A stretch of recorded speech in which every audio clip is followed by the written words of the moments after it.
Investigation है जिसमें 2 solution ethanol और सक्रोज के दिए गए हैं और उसमें रिस्पायरेशन ऑफ ईस्ट बताई गई है। आप देखिए यहाँ पर दिया गया है 10 centimetre cube active yeast mixture plus 5 centimetre cube water, यहाँ पर भी दिया गया है। अब यहाँ पर जो दिया गया है east mixture plus sucrose solution, ये आपको दिया गया होगा। एक सिरिंज है, उसमें ये चीज़ें फिल की हुई हैं। भाई syringe label A was filled with this, B में इसको भर दिया, सी में इसको भर दिया। अब हमने ये डिस्कस करना है आगे कि आखिर यहाँ पर इसमें इसको भरने के बाद इन्होंने क्या ईस्ट को भरा और नैरो ग्लास ट्यूब है वो एडजस्ट की हुई है। देखना ये है कि ये एक्टिविटी किससे रिलेटेड है। रिजल्ट आए इससे कैसे आया, आप कहेंगे भाई ये रिजल्ट कैसे आया 0 0 0 8 1 10, ये कैसे आए हैं। तो लेट्स डिस्कस दिस कि डिस्टेंस मिनिस्कस मूव पर मिलीमीटर, यहाँ पर ये फॉलो होगा, और टाइम पर मिनट ये लिखना है। तो मिनिस्कस मूव पर मिलीमीटर, आपको ये तो पता है कि 3 है, देखें ABC, तो 3 सिरिंजेस हैं ABC, वो हमने यहाँ पर लिख दिया, ठीक है, ABC हमने लिख दिया यहाँ पर। और अब हम देखेंगे कि 0 पर जाहिर बात है टाइम और मिनट 0 है, तो ये तीनों तो 0 ही होंगे। अब 10, 15 और 20 पर आपने देखना है, 10, 15 और 20 पर इनका क्या डिफरेंस आएगा वो हमने स्टडी करना है। तो 10 पर आपके पास ये टेबल कैसे बनाया, तो अब आप देखिए 0 में तो जाहिर बात है 0 डिस्टेंस कवर किया उन्होंने टाइम में। अब जब यहाँ पर देखें आपको दिया हुआ है 8 मिलीमीटर आफ्टर 10 मिनट्स, तो यानी 10 मिनट्स में वो 8 मिलीमीटर कवर कर रहा है। फिर कहाँ फर्दर 2 मिलीमीटर आफ्टर 15 मिनट्स, तो देखो 15 में फर्दर 2, तो 8 में 2 ऐड करो तो 10 हो जाएंगे। And further 2 millimetre after 20 minutes, तो इसका मतलब हुआ कि 10 में मज़ीद 2 ऐड करूँ तो 12 हो जाएंगे।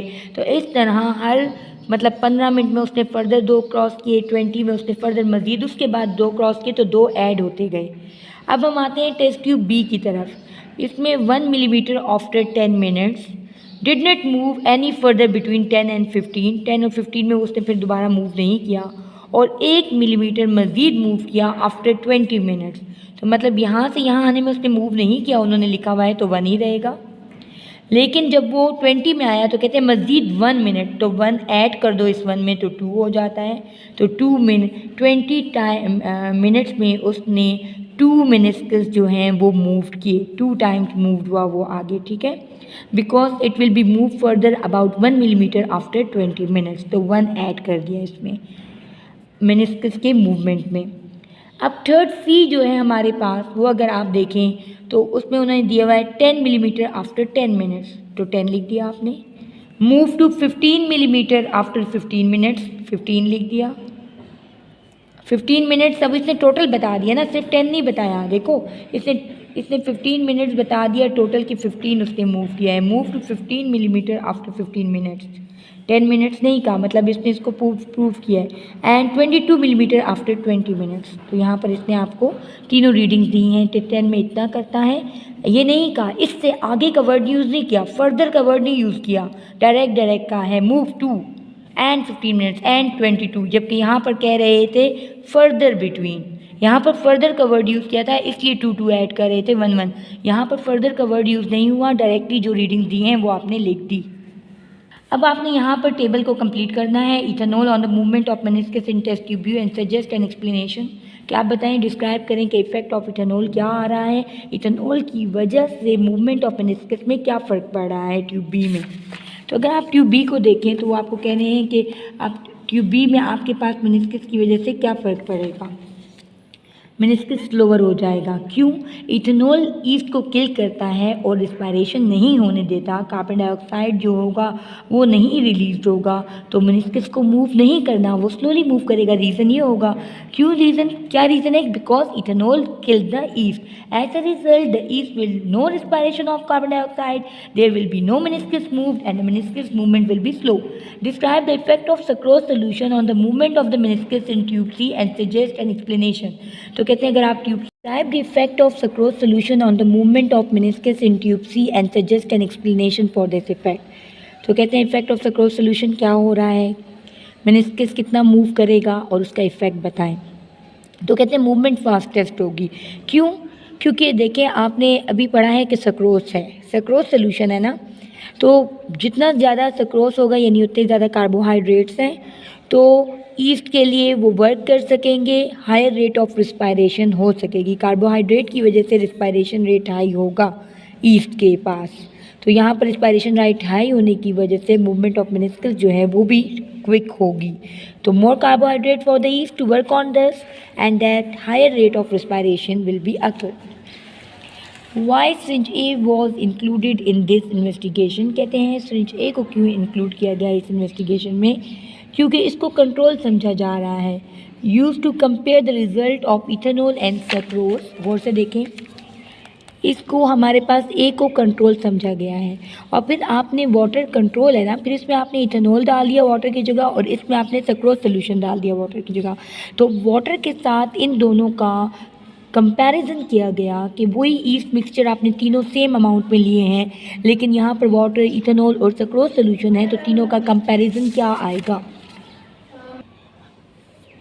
अच्छा, तो यहाँ पर हम इसलिए कह रहे हैं कि सिरिंज ए जो है वो कंट्रोल है क्योंकि ये कंपैरिजन के लिए यूज़ की गई है इथेनॉल और सक्रोज के साथ। It was used as control so that it can be use to compare the results of ethanol and sucrose. Two variable जो कि हम कांस्टेंट रख के ये इन्वेस्टिगेशन एक्सपेरिमेंट कर सकते हैं, एक तो वॉल्यूम ऑफ एक्टिव ईस्ट, उसको आप कांस्टेंट रखें, और वॉल्यूम ऑफ मिक्सचर वो भी आप कांस्टेंट रखें। तो उसके बाद जब आप कंपेयर करेंगे तो ये टू वेरिएबल्स आप कांस्टेंट रख सकते हैं for this investigation. Carbon dioxide is release during anaerobic respiration. Test for carbon dioxide आपने क्या किया, पास करें gas through lime water, it will turn milky white. ये बहुत इजी है, आपने बहुत आसान सा टेस्ट करना है। बल्कि एक दो फ्लास्क ले लें, उसमें लाइम वाटर भरें, एक में एक्सेल करें ईयर और एक में ना करें। तो जिसमें आप एयर एक्सेल करें it means you adding carbon dioxide in it, तो लाइम वाटर में कन्वर्ट हो जाता है, फिर मिल्की वाइट में कन्वर्ट हो जाता है lime water. Human respiratory system आप देख सकते हैं, इसमें आपने लेबल करना है ब्रोंकियोल, लैरिंग्स और ट्रैकिया को। तो यहाँ पर मैंने लैरिंग्स, ये ट्रैकिया और ये ब्रोंकियोल को लेबल किया हुआ है, ये 3 ऑर्गन्स हैं। अब ग्रुप ऑफ एल्विलाई हैं और ह्यूमन में आप एल्विलर स्ट्रक्चर्स को अच्छे से जानते हैं। They do the exchange of material, they do the exchange of gases. Alveoli क्या करते हैं, एक्सचेंज ऑफ गैसेज करते हैं आपके पास। तो अब हम इनके क्वेश्चन देखेंगे कि इन स्ट्रक्चर्स के साथ क्या नज़र आ रहा है। सेक्शन आपके पास एल्विलाई का दिया गया है जिसमें कैपिलरीज को रिमूव कर दिया गया है। यहाँ पर कैपिलरीज रिमूव्ड हैं, यहाँ पर कैपिलरीज सराउंड कर रही हैं। तो अब आपने मैग्नीफिकेशन करके देखना है कि अगर होंगी और नहीं होंगी तो क्या डिफरेंस होंगे। हम इसके क्वेश्चन करते हैं। Gas exchange surface in animals के 3 फीचर्स बताने हैं। एक तो ये कि हमारे पास जो गैस एक्सचेंज है एल्विलाई, जितने स्मॉल होते हैं एल्विलाई सैक्स उतना ज़्यादा लार्ज सरफेस एरिया देते हैं, और ये हम बार बार बच्चों को बताते हैं the thing will be smaller. तो इस वॉल्यूम के लिए ये सरफेस एरिया बहुत बड़ा है, इस छोटे से वॉल्यूम के लिए उसका सरफेस एरिया इस वॉल्यूम के साथ लिंक्ड होता है। जितना स्मॉल वॉल्यूम होगा उसका सरफेस एरिया उतना ज़्यादा होगा, जितना बड़ा सेल होगा इस वॉल्यूम के लिए ये सरफेस एरिया कम पड़ रहा है। तो हम कहते हैं larger surface area to volume ratio हमें देता है, ज़्यादा है एल्विलर सैक्स, और हमारे पास आराम से डिफ्यूजन हो सकती है, वेल सप्लाइड है कैपिलरीज के साथ, तो इस वजह से एक्सचेंज ऑफ मटेरियल आसानी से हो जाता है। आपने इन्वेस्टिगेशन करनी है, 1 मिनट में देखना है कि स्टूडेंट प्रेस पर और फिर again student had run to 800 metre race. तो आपने वॉल्यूम देखना है कि वो बिफोर द रेस उसका क्या वॉल्यूम था इंस्पायर्ड एयर का, और आफ्टर द रेस कितना था। आपने इंक्रीज़ इन वॉल्यूम देखना है, तो ज़ाहिर बात है हम इसमें से इसको माइनस कर देंगे, तो जो वॉल्यूम आएगा वो हमारे पास होगा increase volume of air inspired at after the race. Race के बाद कितना बढ़ गया, ज़ाहिर बात है इसमें से इसको माइनस करोगे, इसमें से इसको माइनस करोगे तो आपके पास माइनस करने से 82.95 आएगा। मतलब बिफोर द रेस वॉल्यूम जो था वो कम था, लेकिन रेस के बाद वो वॉल्यूम इंस्पायरेशन तेज़ हो गई और वो 82.95 हो गई। 2 चेंजेस जो बॉडी देखती है वॉल्यूम ऑफ एयर के इंस्पायर करने से, मतलब जब आप सांस बाहर निकालते हैं, इंस्पायर इनहेल करने को कहते हैं, जब आप अंदर लेते हैं सांस तो क्या चेंजेस आती हैं। आप तो ब्रीथिंग स्टार्ट कर लेते हैं और ब्रीथिंग मोर हैवियर हो जाती है, जल्दी ब्रीथ करते हैं। ज़ाहिर बात है मैं सांस अंदर ले रही हूँ तो मैं ज़्यादा से ज़्यादा ब्रीथ करूँगी और वो मुझे हैवी फील देगा। 1 reason why the body needs more air during exercise, exercise के वक्त आपको क्यों ज़्यादा बॉडी को क्यों ज़्यादा जो है एयर की ज़रूरत होती है, क्योंकि ज़्यादा एनर्जी चाहिए। तो वो मसल्स की कॉन्ट्रैक्शन से वो आपके हाथ, ताकि बॉडी की मसल्स मूव कर सकें, ज़्यादा एनर्जी चाहिए, इसलिए आप जब ज़्यादा दौड़ते हैं तो आपको ज़्यादा एनर्जी चाहिए होती है। क्वेश्चन नंबर 7 है, chemical is produce that cause indicator methylene blue to change from blue to colourless. आप कहते हैं आपको कौन सा ऐसा केमिकल होगा जो चेंज करेगा इसको, कलर को चेंज करेगा। तो वो आपने सिंपली लिखना है, इन्वेस्टिगेशन है, रूलर यूज़ करना है, ई सस्पेंशन है, 3 बीकर्स हैं, टेस्ट ट्यूब है, थर्मोमीटर है, ग्लास रॉड है, स्टॉपर है, ये सब कुछ आपने यूज़ करके एक्सपेरिमेंट करना है। कुछ स्टूडेंट्स ने इन्वेस्टिगेट किया effect of pH on the rate of respiration by measuring the carbon dioxide produce by east in 30 minutes. उन्होंने देखा कितना ईस्ट प्रोड्यूस हो रहा है आफ्टर 30 मिनट्स। पीएच की वैल्यू भी उन्होंने आपको दी है, आपको कार्बन डाइऑक्साइड भी दिया है, आपको रेट ऑफ प्रोडक्शन पर मिनट भी दिया है। अब आपने ये बताना है यहाँ क्या वैल्यू आती है। आप देखें 6 को डिवाइड करें 30 पर तो 0.2 आता है, 12 को 30 मिनट है ना, 12 को डिवाइड करें 30 पर तो 0.4 आता है, 36 को करें तो 1.2 होता है। इसी तरह आप 54 को जब डिवाइड करेंगे 30 मिनट्स पर तो 1.8 सेंटीमीटर क्यूब आएगा आपके पास। तो this will be the answer of 1.8। हर एक को उसके प्रोडक्शन पर कार्बन डाइऑक्साइड प्रोड्यूस जितनी देर में हो रही है उतनी लेवल पर उसको डिवाइड करना है, जिससे आपके पास ये आंसर आ जाएगा। इट इज़ डिवाइड बाई 30 जो कि यहाँ से आया, and it will produce, rate of carbon dioxide कितना प्रोड्यूस हुआ, 1.8 सेंटीमीटर क्यूब प्रोड्यूस हो गया।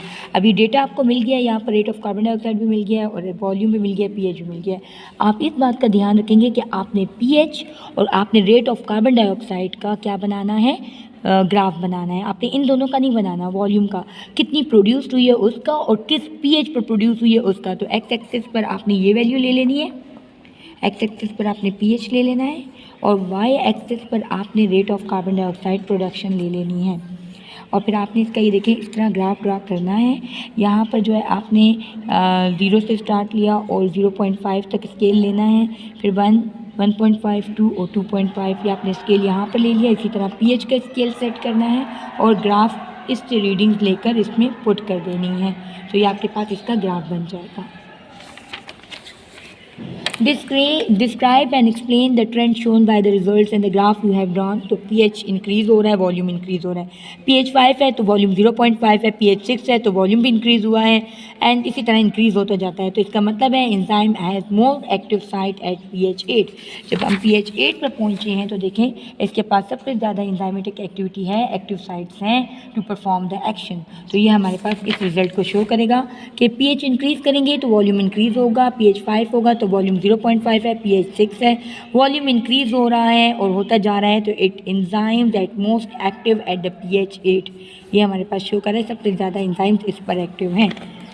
अब हमारे पास क्वेश्चन आता है, prepare a table to record result of investigation. आपने टेबल रिकॉर्ड करना है। सबसे पहली बात ये कि आपने टेबल बनाना है। तो टेबल बनाने के लिए आपने, जाहिर बात है 3 हैं और तीनों में ट्रायल 1, ट्रायल 2, ट्रायल 3, तो 3 ट्रायल्स की हेडिंग देनी है और टेम्परेचर की हेडिंग देनी है। यहाँ पर देखिए आपको क्या टेम्परेचर नज़र आ रहा है। यहाँ पर देखो, यहाँ पर हर एक जो, अगर आपको मेरी वीडियोज़ अच्छी लगी हों तो इनको सब्सक्राइब करें, लाइक करें और बेल आइकन को प्रेस करें। Thank you so much.